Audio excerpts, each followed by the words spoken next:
जब हर सांस पर ये महसूस हो कि शायद ये आपकी जिंदगी की आखिरी सांस हो सकती है, तो वही वक्त आपको जिंदगी में सबसे ज्यादा मजबूत बनाता है। तो सर्वाइवल इंस्टेंट का तड़का और एक्साइटमेंट का ट्विस्ट लेकर मैं लौट आया हूँ आपके पास टॉप 10 डेडलीस्ट सर्वाइवल मूवीज की लिस्ट लेकर। तो अपना काउंटडाउन शुरू करते हैं इस उम्मीद के साथ कि टूटने ना पाए जिंदगी का हौसला, टेंशन तेरी माँ का। तो नंबर 10 पर है बीस्ट, जो कि 19 जुलाई 2022 को रिलीज हुई थी। फिल्म की कहानी डॉक्टर नेट सैमुअल और उनकी दो बेटियों की कहानी है, जो कि नेशनल पार्क साउथ अफ्रीका घूमने के लिए जाते हैं और वहाँ पर एक मैन ईटिंग लॉयन इनके ट्रूप के ऊपर हमला कर देता है। और अब नेट इस मैन ईटिंग लॉयन से अपनी फैमिली की जान को कैसे बचाएगा, यही इस फिल्म का सस्पेंस है। और सबसे अच्छी बात जो इस फिल्म की मुझे लगी कि स्टोरी को इस तरह से पिक्चराइज किया गया है कि आखिरी सीन तक आप प्रिडिक्ट नहीं कर पाओगे कि दोनों में से जीत किसकी होगी। तो नंबर 9 पर है फॉल, जो कि रिलीज हुई थी 12 अगस्त 2022 को। फिल्म की कहानी के 3 मेन किरदार हैं, बैकी, हंटर और डेन, जो कि तीनों प्रोफेशनल रॉक क्लाइंबर्स होते हैं। और एक ट्रिप के दौरान बैकी का हस्बैंड डेन पहाड़ से नीचे गिरकर मर जाता है, जिसकी वजह से वो रॉक क्लाइंबिंग छोड़ देती है। 1 साल के बाद इसकी दोस्त हंटर इसके पास दोबारा वापस आती है और इससे रिक्वेस्ट करती है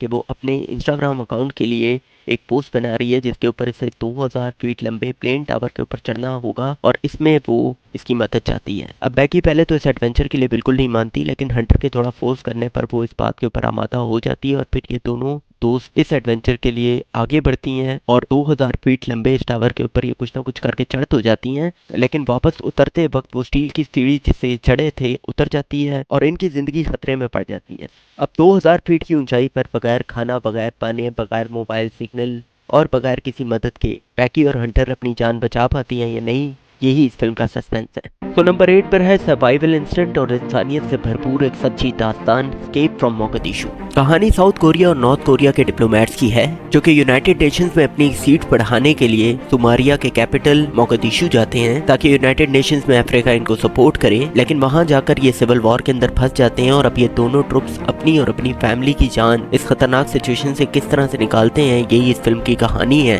फिल्म के अंदर बहुत सारे एक्शन सीन्स के साथ एक बहुत ही अच्छी स्टोरी भी है, जो कि इमोशनली आपको एक बार जरूर टच करेगी। कभी कभी ऐसा होता है कि लाइफ में सब कुछ ठीक चल रहा होता है, खतरों का आपके पास आने का कोई मूड ही नहीं होता, उसके बावजूद आप पंगा लेकर अपनी मौत को खुद इनवाइट करते हो। और हमारी 7 नंबर की मूवी फ्रोजन इसी सोशल मैसेज को जस्टिफाई करती है कि बस की छत पर चढ़कर अगर तेज हवा में सिगरेट चलाओगे तो चिंगारियां आपकी आंखों में ही गिरेंगी। फिल्म की कहानी 3 दोस्तों की है, जो कि स्नो पार्क जाते हैं चेयर लिफ्ट पर एंजॉय करने के लिए, लेकिन 2 राउंड्स के बाद जब स्नो पार्क बंद होने वाला होता है तो ये चेयर लिफ्ट के हैंडलर को $100 एक्स्ट्रा देकर बस एक बार और जाने के लिए बोलते हैं। अब होता यह है कि उस आदमी को उनके ऑफिस में कुछ काम आ जाता है और वो उनकी बात सुनने के लिए जाता है और पीछे से एक और वर्कर आकर चेयर लिफ्ट को बंद कर देता है और ये तीनों -30 डिग्री की ठंड के अंदर उसी चेयर लिफ्ट के ऊपर फंस जाते हैं। अब सुनने में तो ये सिचुएशन काफी आसान लगती है कि केबल्स की मदद से क्लाइंब करो और सपोर्टिव रॉड्स की मदद से जमीन के ऊपर उतर जाओ, लेकिन अगर जमीन पर एक दर्जन भूखे भेड़िए बस आपके नीचे उतरने का वेट कर रहे हैं तो आप क्या करेंगे,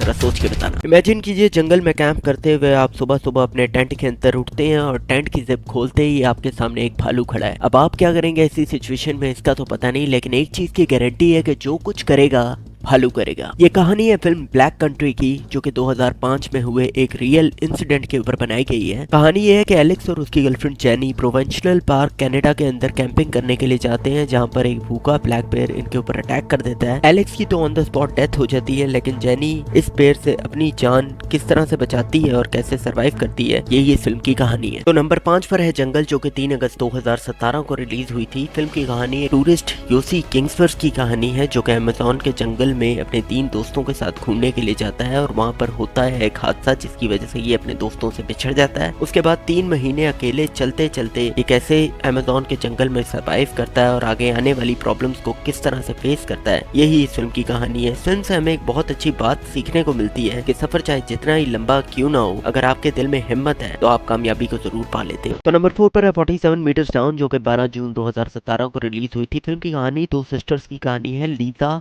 और केट। ये दोनों मैक्सिको में एक वेकेशन के लिए जाती हैं और वेकेशन के दौरान इनकी मुलाकात हैवियर और लुइस से होती है, जो कि इन दोनों को डीप वाटर केज डाइविंग के लिए इनवाइट करते हैं। इन्हें ये प्लान काफी एक्साइटिंग लगता है, इसलिए अगले दिन ये उनके साथ केज डाइविंग के लिए चली जाती हैं। अब अपने प्लान के मुताबिक जब ये कैप्टन से हेल्प लेकर उस केज के अंदर जाती हैं और शार्क को देख रही होती हैं, तो वापस आते वक्त इनको खींचते हुए वो पूरी की पूरी क्रेन जिसके सहारे ये जा रही होती है वो इनके केज के ऊपर गिर जाती है और ये 47 मीटर्स डाउन समंदर की की गहराइयों में बगैर ऑक्सीजन के फंस जाती हैं। अब ये अपने आप को इस मुसीबत से किस तरह से निकालती हैं और शार्क्स को किस तरह से चेस करती हैं, यही इस फिल्म की थीम है। तो नंबर 3 पर है सर्वाइवल जॉनर की एक क्लासिक मूवी जो कि एक सच्चे वाकये पर बनाई गई है, 1993 की American survival drama alive. Film की स्क्रिप्ट कुछ यूं है कि सेंटा मार्क्स कॉलेज की रग्बी टीम 13 अक्टूबर 1972 को एक प्लेन के जरिए चिली जा रही होती है और इनकी फ्लाइट एंड्रियास माउंटेन्स के ऊपर से गुजर रही होती है कि प्लेन खराब होकर एक चट्टान से टकरा जाता है और 36 पैसेंजर्स में से सिर्फ 16 लोग जिंदा बच पाते हैं। अब इनको ढूंढने के लिए 3 हफ्ते तक गवर्नमेंट बहुत सारे ऑपरेशंस प्लान करती है, लेकिन ये किस लोकेशन पर है उन्हें बिल्कुल पता नहीं चलता और आखिर ये रेस्क्यू प्लान बंद हो जाता है। अब ये 16 लोग 4 महीने तक -30 डिग्री की ठंड में, जहाँ पर खाने के लिए कुछ भी नहीं है और पीने के लिए भी कुछ नहीं है, सिर्फ और सिर्फ बर्फ ही बर्फ है, ये किस तरह से सरवाइव करते हैं और इस सिचुएशन में से निकलकर कैसे जिंदा बचते हैं, यही इस फिल्म की कहानी है। इस फिल्म की सबसे खास बात यह है कि इतनी पुरानी होने के बाद भी आज भी जब लोग इस फिल्म को देखते हैं तो इसकी तारीफ किए बगैर रह नहीं सकते। तो नंबर 2 पर है साल की सबसे best survival thriller movie 6.1 IMDb rating के साथ नोवेयर। 2 लफ्जों में अगर इस फिल्म की कहानी को बयान किया जाए तो बात सिर्फ और सिर्फ इतनी सी है कि अगर आपके पास खड़े होने के लिए जमीन भी नहीं है और सांस लेने के लिए मौजूद हवा भी नहीं है और आपको ये भी नहीं पता कि आप इस वक्त पर हैं कहाँ पर, लेकिन अगर आपके पास जिंदगी जीने की सिर्फ और सिर्फ एक वजह है तो वो एक वजह आपको जिंदगी जीने के सारे तरीके सिखा देगी, आपको डरपोक से बहादुर बना देगी, आपको बेवकूफ से समझदार बना देगी। इंसान अपने सर्वाइवल के लिए क्या कर सकता है ये तो मैंने बहुत बार देखा है, लेकिन एक माँ का सर्वाइवल इंस्टिंक्ट क्या होता है ये फिल्म इस बारे में आपको बहुत खुल के बता देगी। और नंबर 1 पर है लेजेंडरी सर्वाइवल मूवीज की लिस्ट का एक ऐसा नाम जो कि किसी तारुफ का मोहताज नहीं, 7.1 IMDb रेटिंग के साथ 173 मिलियन के बॉक्स ऑफिस कलेक्शन के साथ 2002 की ब्लैक हॉक्स डाउन। फिल्म की कहानी कुछ यूं है कि सोमालिया में एक सीक्रेट ऑपरेशन के दौरान 160 अमेरिकन सोल्जर्स एक ऐसे इलाके के अंदर ट्रैप हो जाते हैं जहां पर चारों तरफ सिर्फ और सिर्फ टेररिस्ट हैं और अब ये सब लोग इन सब टेररिस्ट से लड़ के अपनी जान को किस तरह से बचाते हैं, यही इस फिल्म की थीम है। तो बनाते रहिए अपना वॉच टाइम और अपने सर्वाइवल इंस्टिंक्ट को इसी तरह जिंदा रखिए, क्योंकि अगर आपके पास जिंदगी जीने की कोई एक भी वजह है तो टेंशन ना लीजिए, आपके साथ खुदा है।